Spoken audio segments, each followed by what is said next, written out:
Hey, what's up, guys? It is July 1st. What month is after June? July. It's your boy Hooper. I'm just gonna go ahead and do this quick little video, let you guys know some things that I haven't talked about. Okay, we talked about why I went to prison. Let's talk about going to prison. Okay.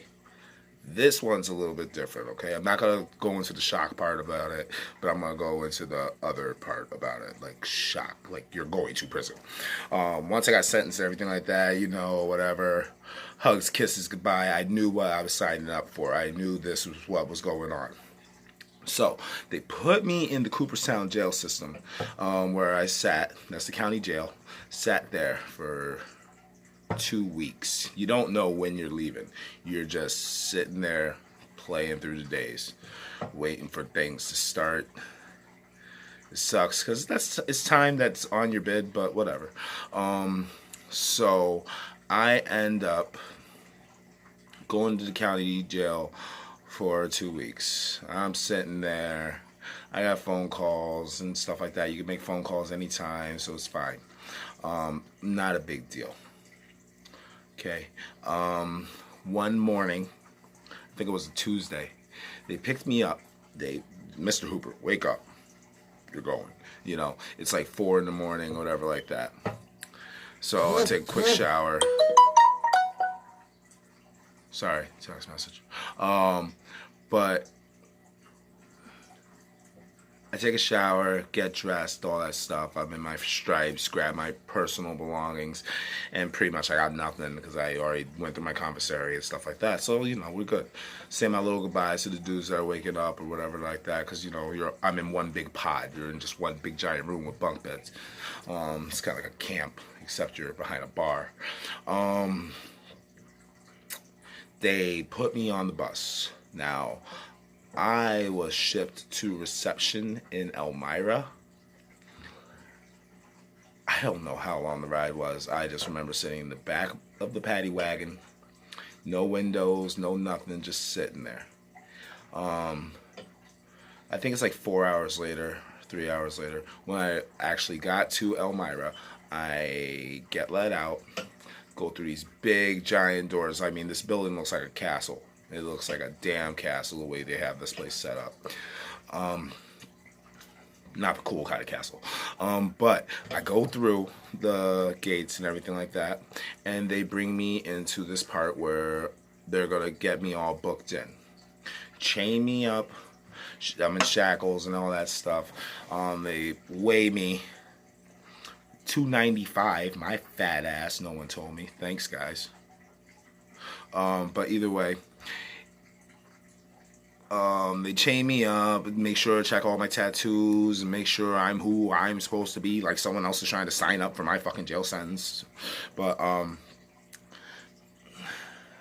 sit in reception, the downstairs part of reception, like booking, you can call it, for probably about 3-4 hours. First off, when they make you go in there after they do your weigh-in and your tattoo check and make sure everything's good, handle your paperwork, they immediately bring me over.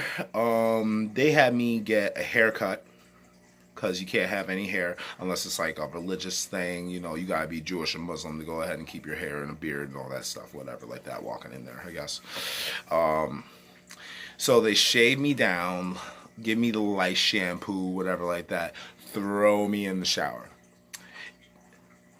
I played football before. I wasn't the guy that was like showering with other dudes. I've also been in jail before. I'm like, whatever. I've been strip searched before. I don't care. I'll go ahead, demean it. I don't give a fuck. Being that is prison, I'm like, what the fuck? I'm in there, take a shower. Other dudes come in there, they're taking a shower. Everyone's in and out, fine. Needless to say. After like the 4 hours, I end up going and getting my cell. Now, when you walk through the building itself with the cells, it's intimidating as hell. On this Elmira place, there are 40 cells on each side, right? 4 stories tall. insane. Was that 40, 80, 160, 320? Yeah. Yeah, just random cells. Being that you don't know when you're ever getting out of your cells, because it's just one person's cells. It's nice. I mean, for what it is. They put me in my cell. I'm just in there, and like you end up walking down this hallway where all these 40 cells are. It is intimidating as fuck. But I just ended up going in there, going in my cell. Now, once you're in the cell, you don't know how things are working. Like, all of a sudden, every once in a while, the cell doors just open. Basically, that's your opportunity to get the hell out of your cell. You can't stay in for chow. You have to go to chow, no matter what. So it's just basically a straight line. Everyone's just cell number. You don't have a name anymore. You have a number. My number was 18B23. None of your business. For the rest of you that know it, thanks for sending the help. But it was just intimidating. You would go in this chow, it was horrible food. I mean, no seasoning, no nothing involved with it.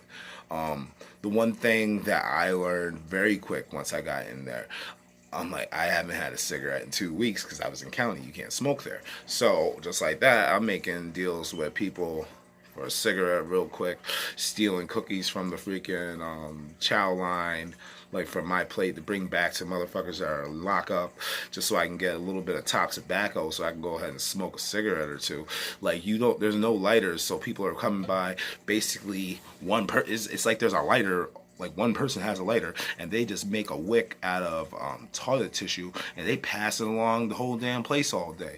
And it's like, I'm serious, like passing along, like tie it to a string, fling it to the other side of the hallway. People fishing to go ahead and get it. I saw people freaking burning pants, throwing them out the cell, fights going on and everything like that. Trying to get on the phone was horrible. Like, I mean, if the people weren't answering, and it took like a certain amount of days just to get the things hooked up, I don't think I ever really had a phone call there. I had one free phone call, like a message that went through, but it didn't really go through. It was just crazy. You get these times for rec, like playing basketball or go outside, and basically it was just a big cigarette hustle. Everyone's just making deals for cigarettes, trying to get stamps and whatnot. The stamps would help people out because then, you got a stamp so they could send letters and whatnot, so you would just go ahead and trade cigarettes off for that. People fighting in the yard and everything like that. Me personally, I mind my business. I'm a big guy, but I'm not trying to go ahead and do it like that. You would get times for the showers. Here's my secret. You know how I survived the shower there? The way I survived the showers in Elmira is I never took one. I never took a shower for 2 weeks because that's how long I was there. I washed up in a sink with fucking a shitty bar of soap for 2 weeks straight. Not one thing of deodorant. My smelled so fucking bad. I felt bad for anyone that came to visit me. Over here trying to survive off of what you can. That's when you sit around with your pits down just trying to be like, hey, no. But, you make do what you got. It was not fun. It was not fun, to say the least. I just continued going through that motion. One day they tried to go ahead and tell me I had to go ahead and take my GED test there. Those that know me knows that I already graduated and got some college under my belt. So what the hell am I going for that? And ended up, they found my transcript, so I didn't have to. But they made me take classes for that. It was crazy. Besides that, one magical day,